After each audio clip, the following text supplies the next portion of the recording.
سورہ الانعام مکی صورت ہے 165 آیات پر مشتمل۔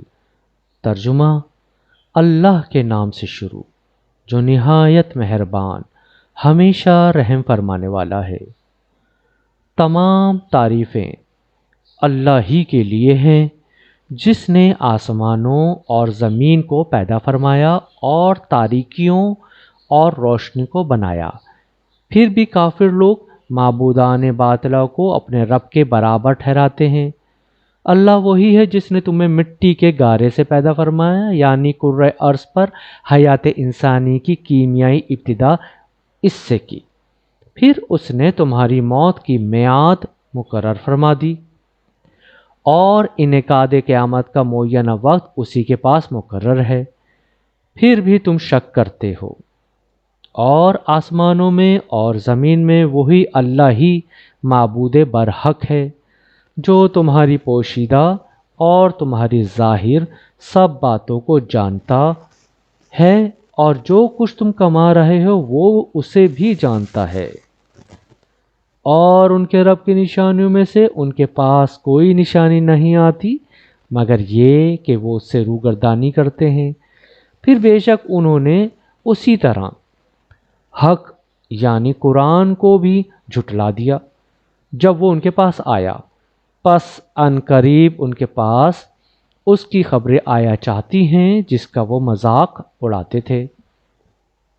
کیا انہوں نے نہیں دیکھا کہ ہم نے ان سے پہلے کتنی ہی قوموں کو ہلاک کر دیا جنہیں ہم نے زمین میں ایسا مستحکم اقتدار دیا تھا کہ ایسا اقتدار اور جماؤ تمہیں بھی نہیں دیا، اور ہم نے ان پر لگاتار برسنے والی بارش بھیجی، اور ہم نے ان کے مکانات و محلات کے نیچے سے نہریں بہائیں۔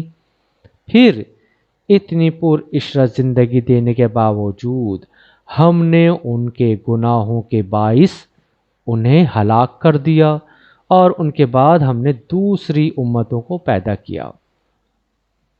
اور ہم اگر آپ پر کاغذ پہ لکھی ہوئی کتاب نازل فرما دیتے، پھر یہ لوگ اسے اپنے ہاتھوں سے چھو بھی لیتے، تب بھی کافر لوگ یہی کہتے کہ یہ سری ہی جادو کے سوا کچھ نہیں۔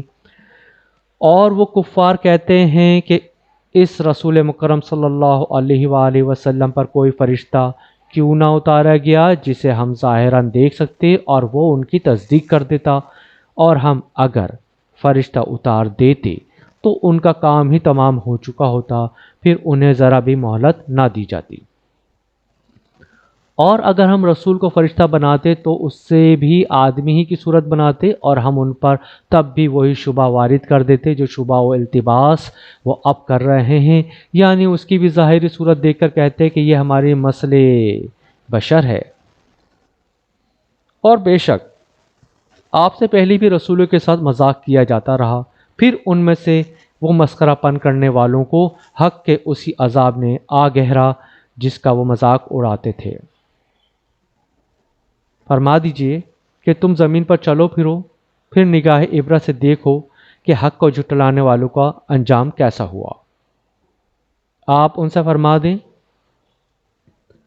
کہ آسمانوں اور زمین میں جو کچھ ہے کس کا ہے، پھر یہ بھی فرما دیں کہ اللہ ہی کا ہے، اس نے اپنی ذات پر رحمت لازم فرما لی ہے، وہ تمہیں روز قیامت جس میں کوئی شک نہیں ضرور جمع فرمائے گا۔ جنہوں نے اپنی جانوں کو دائمی خسارے میں ڈال دیا ہے سو وہ ایمان نہیں لائیں گے، اور وہ ساری مخلوقات جو رات میں اور دن میں آرام کرتی ہے اسی کی ہے، اور وہ خوب سننے والا جاننے والا ہے۔ فرما دیجیے کیا میں کسی دوسرے کو عبادت کے لیے اپنا دوست بنا لوں اس اللہ کے سوا جو آسمانوں اور زمین کا پیدا کرنے والا ہے، اور وہ سب کو کھلاتا ہے اور خود اسے کھلایا نہیں جاتا؟ فرما دیں مجھے حکم دیا گیا ہے کہ میں اس کے حضور سب سے پہلا سر جھکانے والا مسلمان ہو جاؤں، اور یہ بھی فرما دیا گیا ہے کہ تم مشرکوں میں سے ہرگز نہ ہو جانا۔ فرما دیجئے کہ بے شک میں تو بڑے عذاب کے دن سے ڈرتا ہوں، اگر میں اپنے رب کی نافرمانی کروں سو یہ کیسے ممکن ہے۔ اس دن جس شخص سے وہ عذاب پھیر دیا گیا تو بے شک اللہ نے اس پر رحم فرمایا، اور یہی اخروی بخشش کھلی کامیابی ہے۔ اور اگر اللہ تجھے کوئی تکلیف پہنچائے تو اس کے سوا اسے کوئی دور کرنے والا نہیں، اور اگر وہ تجھے کوئی بھلائی پہنچائے تو وہ ہر چیز پر خوب قادر ہے، اور وہی اپنے بندوں پر غالب ہے، اور وہ بڑی حکمت والا خبردار ہے۔ آپ ان سے دریافت فرمائیے کہ گواہی دینے میں سب سے بڑھ کر کون ہے؟ آپ ہی فرما دیجئے کہ اللہ میرے اور تمہارے درمیان گواہ ہے، اور میری طرف یہ قرآن اس لیے وحی کیا گیا ہے کہ اس کے ذریعے تمہیں اور ہر اس شخص کو جس تک یہ قرآن پہنچے ڈر سناؤں۔ کیا تم واقعی اس بات کی گواہی دیتے ہو کہ اللہ کے ساتھ دوسرے معبود بھی ہیں؟ آپ فرما دیں میں تو اس غلط بات کی گواہی نہیں دیتا۔ فرما دیجئے بس معبود تو وہی ایک ہی ہے، اور میں ان سب چیزوں سے بیزار ہوں جنہیں تم اللہ کا شریک ٹھہراتے ہو۔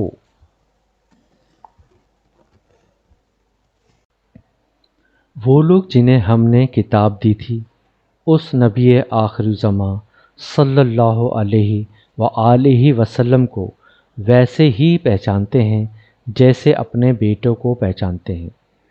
جنہوں نے اپنی جانوں کو دائمی خسارے میں ڈال دیا ہے سو وہ ایمان نہیں لائیں گے۔ اور اس سے بڑا ظالم کون ہو سکتا ہے جس نے اللہ پر جھوٹا بہتان باندھا یا اس نے اس کی آیتوں کو جھٹلایا۔ بے شک ظالم لوگ فلاح نہیں پائیں گے۔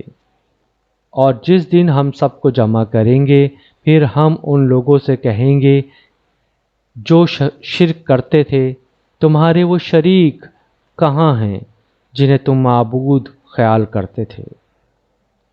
پھر ان کی کوئی معذرت نہ رہے گی بجز اس کے کہ وہ کہیں گے ہمیں اپنے رب اللہ کی قسم ہے ہم مشرک نہ تھے۔ دیکھیے انہوں نے خود اپنے اوپر کیسا جھوٹ بولا، اور جو بہتان وہ دنیا میں تراشا کرتے تھے وہ ان سے غائب ہو گیا۔ اور ان میں کچھ وہ بھی ہیں جو آپ کی طرف کان لگائے رہتے ہیں، اور ہم نے ان کے دلوں پر ان کی اپنی بدنیتی کے باعث پردے ڈال دیے ہیں، سو اب ان کے لیے ممکن نہیں کہ وہ اس قرآن کو سمجھ سکیں، اور ہم نے ان کے کانوں میں ڈانٹ دے دی ہے۔ اور اگر وہ تمام نشانیوں کو کھلا بھی دیکھ لیں تو بھی اس پر ایمان نہیں لائیں گے، حتیٰ کہ جب آپ کے پاس آتے ہیں آپ سے جھگڑا کرتے ہیں۔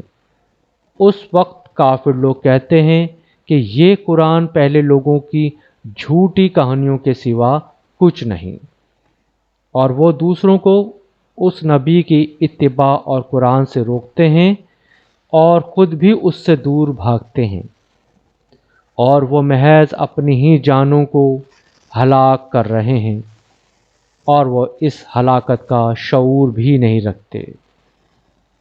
اگر آپ انہیں اس وقت دیکھیں جب وہ آگ کے کنارے پر کھڑے کیے جائیں گے تو کہیں گے اے کاش ہم دنیا میں پلٹا دیے جائیں تو اب ہم اپنے رب کی آیتوں کو کبھی نہیں جھٹلائیں گے اور ایمان والوں میں سے ہو جائیں گے۔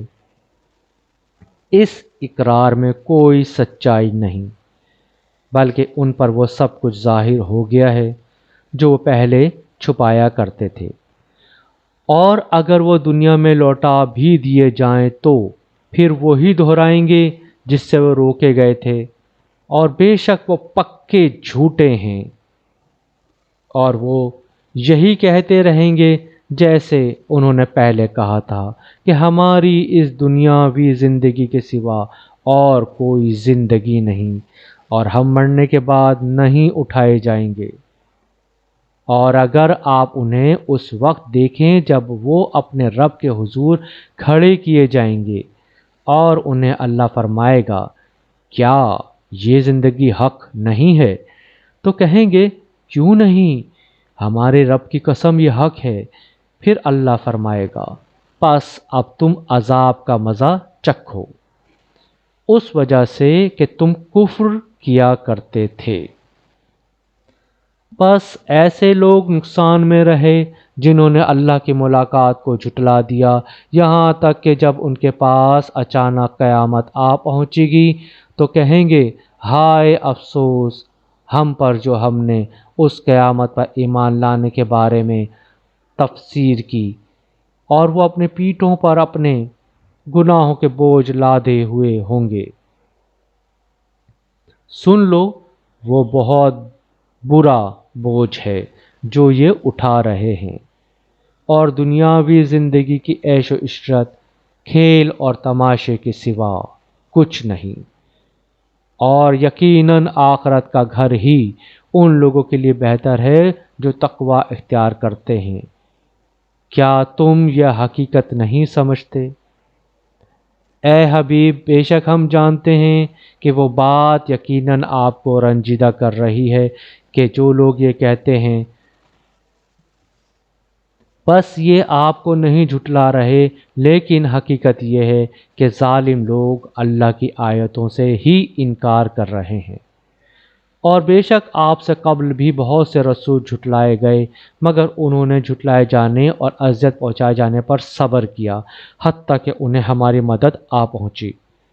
اور اللہ کی باتوں یعنی وعدوں کو کوئی بدلنے والا نہیں، اور بے شک آپ کے پاس تسکین قلب کے لیے رسولوں کی خبریں آ چکی ہیں، اور اگر آپ پر ان کے روگردانی شاک گزر رہی ہے تو آپ بہر صورت ان کے ایمان لانے کے خواہش مند ہیں۔